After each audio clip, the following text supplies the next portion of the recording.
Ruth Sawin, and I'm the owner of Pine Hill. I'm kind of carrying on for my husband, who was the person that started Pine Hill. This is his legacy, and I've started out first as a competitor and then as a volunteer and then as the secretary and now the organizer. So I've worn many, many hats. Hopefully this hat's not going to blow off.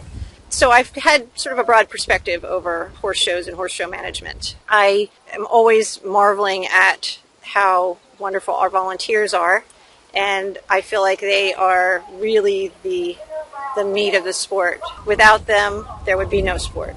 So having been a competitor, I know what I like in terms of a well-run show, and the volunteers are very key. They make sure that you are in the right place at the right time. They help you out if you have a question. They keep you on time, they keep you on track, and as a competitor, I would appreciate that.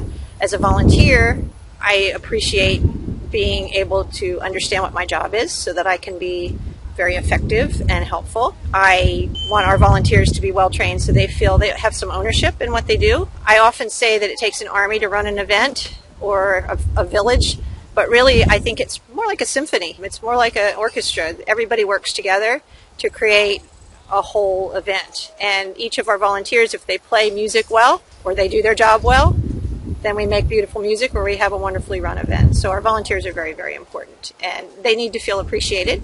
And so we try very hard not only to train them well, but make them feel like they have ownership or part of the running of the event. As an organizer, I sort of oversee everything, but I have learned that it's important to delegate to people that do their jobs well so that I'm not going crazy worrying about whether things are done.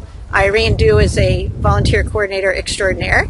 I don't worry about things because she has our volunteers trained. I look out, everything's running smoothly, I can relax and worry about something else. I have some wonderful guys that take care of the place. They take a great deal of pride in what they do, and they take care of the maintenance part of that. So as an organizer, I can look over the whole view and make sure things are running smoothly, but it doesn't happen without wonderful volunteers, a wonderful volunteer coordinator, and wonderful maintenance people. It does take a village, or it is like an orchestra. You have to all work together to make a beautiful symphony.